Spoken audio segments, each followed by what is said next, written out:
Izin Bapak, kelompok 12 dengan Feby sama Abil. Feby sudah ada, Abil? Abil ada enggak? Hadir. Alhamdulillah. Oke. Silakan kameranya. Kita screenshot tampilan depan.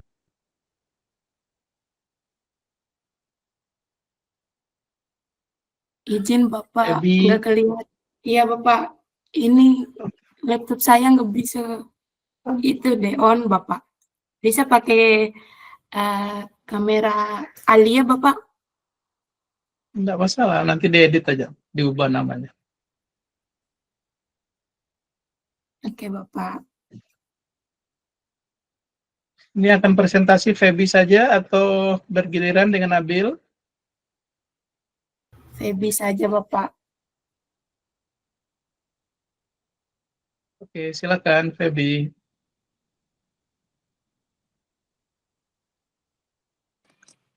Oke, Assalamualaikum warahmatullahi wabarakatuh. Terima kasih kepada teman-teman sekalian.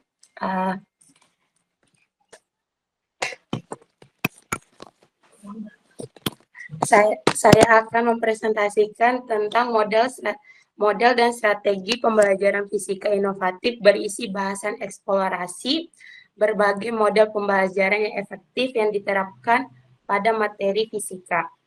Next. Oke, pendahuluannya. Fisika merupakan ilmu yang mempelajari fenomena alam melalui pengamatan dan percobaan.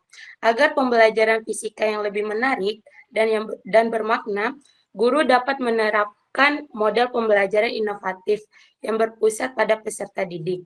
Model seperti problem-based learning, project-based learning, dan inquiry-based learning mampu meningkatkan keterlibatan siswa, kreativitas, serta kemampuan berpikir ilmiah, dan memahami konsep fisika. Next. Next journey.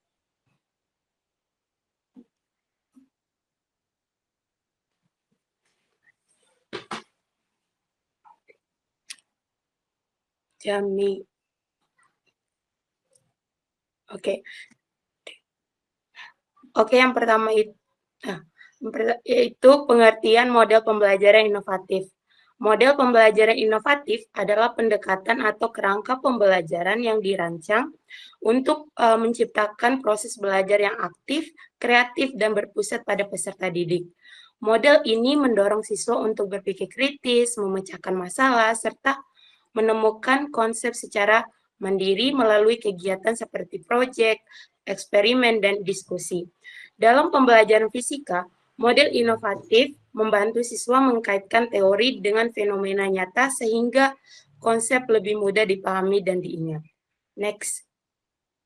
Yang pertama yaitu model problem-based learning atau PBL. Di mana problem-based learning ini adalah pembelajaran yang dimulai dengan masalah konsep kontekstual yang harus diselesaikan melalui penelitian dan diskusi. Langkah-langkahnya yang pertama itu orientasi terhadap masalah nyata, yang kedua pengumpulan informasi dan data, yang ketiga analisis dan formulasi hipotesis, yang keempat penyusunan solusi dan verifikasi, dan yang terakhir presentasi hasil dan refleksi. Contoh penerapannya, materi hukum Newton. Siswa menyelidiki penyebab kecelakaan lalu lintas menggunakan konsep gaya dan percepatan. Next. Yang kedua, model project based learning atau PJBL. Di mana project based learning ini adalah siswa belajar melalui pembuatan proyek nyata yang berhubungan dengan materi pelajaran. Langkah-langkahnya yang pertama, menentukan topik proyek dan pernyataan utama. Kedua, mendesain rencana kerja. Yang ketiga, melaksanakan proyek dan mengumpulkan data. Keempat, menganalisis hasil dan menyusun laporan. Dan yang terakhir, mempresentasikan hasil karya. Contoh penerapannya, membuat alat ukur suhu digital sederhana menggunakan sensor termistor. Selanjutnya, yang ketiga yaitu model inquiry based learning atau IBL. di mana pada konsep ini pembelajaran berbasis penyelidikan di mana siswa menemukan konsep melalui eksperimen dan pengamatan. Langkah-langkahnya, yang pertama observasi fenomena fisika, kedua menyusun pernyataan penelitian, ketiga membuat hipotesis, keempat melakukan eksperimen dan mencatat hasil, dan yang terakhir menganalisis data dan menarik kesimpulan. Contoh penerapannya yaitu mencari hubungan antara tegangan dan arus listrik atau hukum Ohm. Selanjutnya, peran guru dan peserta didik. Peran guru yaitu bertindak sebagai fasilitator dan pembimbing dalam proses belajar. Yang kedua, menyediakan masalah, proyek, atau kegiatan eksperimen yang menantang. Ketiga, mendorong siswa untuk berpikir kritis, bertanya, dan menemukan konsep sendiri. Dan yang terakhir, melakukan penilaian proses dan hasil belajar secara autentik. Yang selanjutnya, peserta didik. Yang pertama itu berperan aktif sebagai penemu dan peneliti kecil dalam pembelajaran. Yang kedua, melakukan pengamatan, percobaan, dan diskusi untuk memahami konsep. Yang ketiga, bekerja sama dengan teman dalam menyelesaikan masalah dan atau proyek. Yang terakhir itu menyimpulkan hasil belajar dan mengomunikasikan melalui presentasi atau laporan. Next. Dan yang terakhir itu strategi penerapan dalam pembelajaran fisika. Yang pertama itu gunakan masalah kontekstual, di mana awali pembelajaran ini dengan permasalahan nyata yang berkaitan dengan kehidupan sehari-hari agar siswa termotivasi untuk mencari solusi ilmiah. Yang kedua, lakukan eksperimen dan simulasi, di mana kita harus melibatkan siswa dalam percobaan langsung atau gunakan simulasi digital seperti PET untuk memahami konsep abstrak dengan cara visual dan interaktif. Yang ketiga itu diskusi dan kolaborasi kelompok, di mana dorong siswa bekerja sama dalam kelompok kecil untuk berdiskusi, menganalisis data, dan menarik kesimpulan bersama. Dan yang keempat itu gunakan model pembelajaran inovatif. Terapkan model seperti problem-based learning, project-based learning, dan inquiry-based learning sesuai karakteristik materi fisika. Dan yang terakhir itu penilaian autentik dan refleksi, di mana kita harus menggunakan penilaian berbasis proyek, laporan eksperimen, atau presentasi, serta ajak siswa melakukan refleksi terhadap proses belajar yang telah dilakukan. Next. Adapun kelebihan dan tantangannya, satu, kelebihannya meningkatkan keterlibatan siswa secara aktif. Kedua, mengembangkan kemampuan berpikir ilmiah dan kreatif.